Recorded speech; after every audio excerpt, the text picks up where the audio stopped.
Sino también creo que todos a la hora de pensar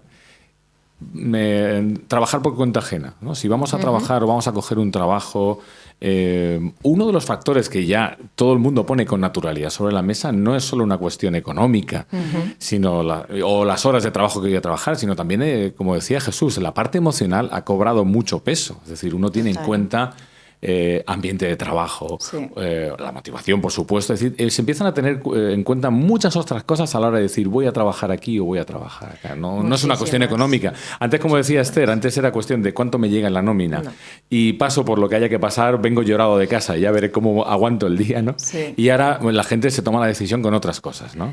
Totalmente. De hecho, cuando nosotros, por ejemplo, en la consultoría, que hacemos mucha atracción de talento, cuando tenemos que exponer un proyecto a las candidaturas, evidentemente el salario es una de las condiciones, igual que el horario y estas cosas, pero luego está todo lo demás.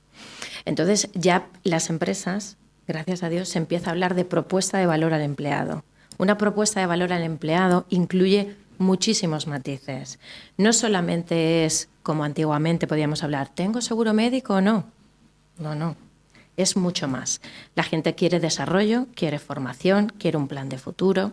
Es decir, toda esa propuesta de valor al empleado es lo que determina que yo me vaya a trabajar a tu proyecto y a tu casa o no. Claro. El por qué me tengo que ir a tu casa habiendo otras casas similares. ¿Qué es lo que te diferencia? Entonces, nuestro valor diferencial cuando estamos en la parte comercial de nuestro producto, nuestro servicio, lo tenemos claro. Tenemos que empezar a tener muy claro cuál es nuestro valor diferencial en cuanto a personas, en cuanto a por qué voy a trabajar aquí y no me voy aquí.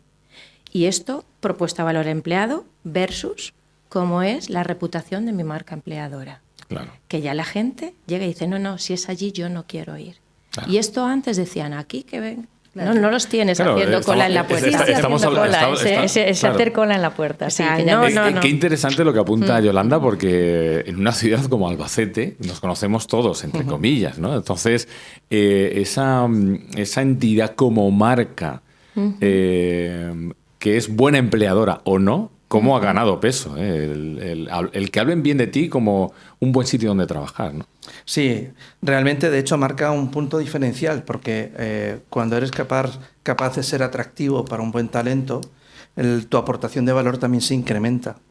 Cuando todo está alineado, resulta que antes hablaba de la parte de rentabilidad, resulta que los trabajadores que están alineados y motivados dentro de su trabajo tienen menos bajas médicas. Totalmente. Tienen menos ausencias, tienen mayores niveles de productividad, pero porque están participando en un proyecto en el que creen. Y creen, el estadio inicial de efectivamente cuál es la aportación de valor es que luego se devuelve porque está la gente a gusto. Y se devuelve no con la intención de devolverlo, sino sencillamente es lo que les nace. Y esa es la parte constructiva más positiva de un proyecto empresarial. Cuando hablamos, pues eso, de la gente que trabaja en él. Totalmente. Luego está también el propio proyecto. Es decir, no es lo mismo fabricar siempre tornillos y solo tornillos, claro, que estar participando en la fabricación, por ejemplo, en Airbus, ¿no? Que es, pues a lo mejor un avión. Mira, ese avión lo hizo mi papá. Claro. Es decir, el propio proyecto también invita. Pues también hay que invitar al empresario a decir cuál es el sueño de fabricar tornillos, cuál es la utilidad, la necesidad, y sin tornillos no tendríamos ni las mesas ni las sillas en las que estamos ahora mismo, entre otras cosas. Algo que quizás quería destacar a estas alturas del podcast es que quizás la gente pueda equivocarse y pensar que cuando estamos hablando de estrategias de comunicación o de estrategias de motivación o de trabajo en equipo, quizás la gente puede equivocadamente pensar en grandes empresas o mediana gran empresa. Es como tener departamento de recursos humanos. Pero se puede partir desde el autónomo que tiene un empleado, ¿no, Isabel? Claro. Pues eso es justo lo que iba a matizar. Está cambiando esa tendencia en las empresas. Ya no es el jefe y los trabajadores. Ahora, pues es verdad que yo sí que he visto ese cambio, y la gente que emprende ahora normalmente pues, es un autónomo, como tú dices, o un equipo muy pequeñito que bueno, en poco tiempo empieza a crecer. Sus empleados no se sienten empleados, se sienten, bueno, alguien más del equipo, ¿no? Tenemos un proyecto en común y hay que sacarlo adelante y, bueno, por supuesto hay alguien que dirige, hay alguien que hay que marcar unas estrategias, todo lo que se ha hablado, bueno, para que un proyecto sea viable, obviamente, pero es verdad que ese sentimiento de ser parte del proyecto, no ser alguien que hace un trabajo y me pagan por ello y tal, eso está cambiando y es verdad que sí que en los emprendedores recientes eso se ve. Son gente también joven, con otro tipo de mentalidad, ya no ven yo soy tu jefe, tú eres mi empleado, tengo que cuidar por ti, sino bueno, tenemos un proyecto y hay que sacarlo adelante. Tú en esta parte, yo en esta, ese entorno colaborativo, sí que es verdad que se está Y ahí atendiendo. entramos en el terreno de la comunicación. ¿Cómo el empresario está rompiendo esas barreras a la hora de comunicar? Creo que de manera natural con un empleado, oye, ¿cómo estás? ¿No? Claro, es que es fundamental. O sea, en ese cambio que decía Isabel, también no se nos puede olvidar que hemos pasado por una pandemia o una pandemia ha pasado por nosotros.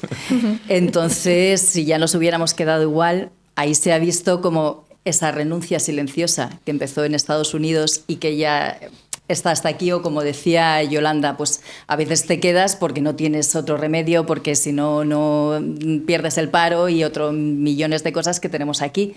Pero eso es verdad porque se empieza a primar otra serie de cosas. Y es cierto que la comunicación ya no es unidireccional. O sea, tú ya no das una orden y punto, y si no te gusta ahí tienes la puerta. No. Eso es que ya no es solo de otro momento, sino vamos, que es que yo creo que no nos lo planteamos. La comunicación ahora es bidireccional. Tienes que escuchar y tienes que, de hecho, han cambiado los liderazgos. Hay ahora un liderazgo mucho más humanista. Ahí va yo. En el que, claro, que va ligado al liderazgo. Claro. Efectivamente, ya no, el líder no es el que ordena y manda, no, el líder es el que hace y el que consigue que le sigan y sobre todo el que se preocupa por las personas.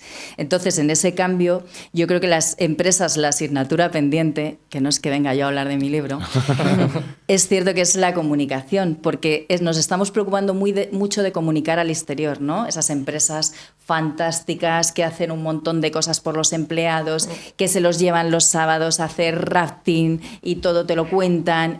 ¿Y qué pasa con la comunicación interna? Correcto, esa es. Es que es cuando, oye, esto ha salido mal, ¿pero por qué? Es que a lo mejor no nos hemos enterado de lo que querían. O esa comunicación intradepartamental. Y te hablo desde la chica que está o el chico que está en recepción hasta el de la limpieza o hasta el directivo. Por eso decía antes lo importante que son la comunicación en cascada. Que todos seamos parte de todo, evidentemente con la confidencialidad que requieren los departamentos, o a mí el de financiero, pues si yo estoy limpiando, pues Eso igual no me tiene que contar, claro. ¿sabes? Pero está claro que es el punto cero, ¿no? Pero El punto cero es efectivamente. una frase del empleado hacia su jefe o al contrario, ¿no? Exacto. Oye, no estoy del todo bien, vamos a hablarlo, o como decía antes, ese empresario que se atreva a romper esa barrera que viene de muy atrás, de romper esa parte de decir, oye, que yo te pago un salario y aquí nadie habla de otra cosa, que no sea productividad y has cumplido con tus objetivos semanales y poco más, pero ¿por qué no preguntarte de vez en cuando cómo estás? ¿Te gustan tus compañeros? En fin, otro tipo de cuestiones, ¿no? Eso es así. Yo estoy de acuerdo con Esther. El tema de la comunicación es súper importante. De hecho, si se trabajaran más temas de comunicación, nos evitaríamos hacer formaciones de gestión de conflictos. Es decir, la gestión de conflictos viene después de una mala comunicación. Esto es una realidad. Y es una pena que muchas veces los propios empleados de una empresa se enteren de cosas que hace la empresa por las redes sociales o por cualquier otro medio y no se entere porque haya una información y una comunicación clara dentro de la propia organización. Eso por un lado. Y por otro lado, no somos lo suficientemente ágiles dentro de la empresa porque hay cuellos de botella y demás en temas de comunicación. No hay una estrategia clara en comunicación interna. Se hace una estrategia en comunicación externa y se olvida Totalmente. la interna. Y esta es ahí donde realmente se falla y es realmente importante. Importantísima. Diseñamos planes de marketing para qué imagen ofrecer de nuestra marca. Y lo que decíamos antes, si cabe en una ciudad como Albacete esa propia imagen que tus propios empleados dan de tu empresa hacia afuera, pues es casi más importante que esa imagen de marketing en redes sociales, por ejemplo, ¿no? Porque claro, ahí tenemos... y otra cosa que quería dejar, otra duda que podíamos resolver en este podcast en el que vamos avanzando es que quizás, estemos hablando de cosas que un empresario que esté viendo este podcast o escuchándolo diga, estamos hablando de cosas muy complicadas, es decir, implantar una estrategia de comunicación, a pensar en motivación. Al final creo que es más asumible de lo que parece, insisto, pensando en los pequeños y en los medianos, ¿no? Que estas cosas no se las plantean, ¿no? Se llaman habilidades ágiles de comunicación precisamente porque no son difíciles. Solamente hay que organizarlas y hay que tener esa conciencia, como comentaban ellas.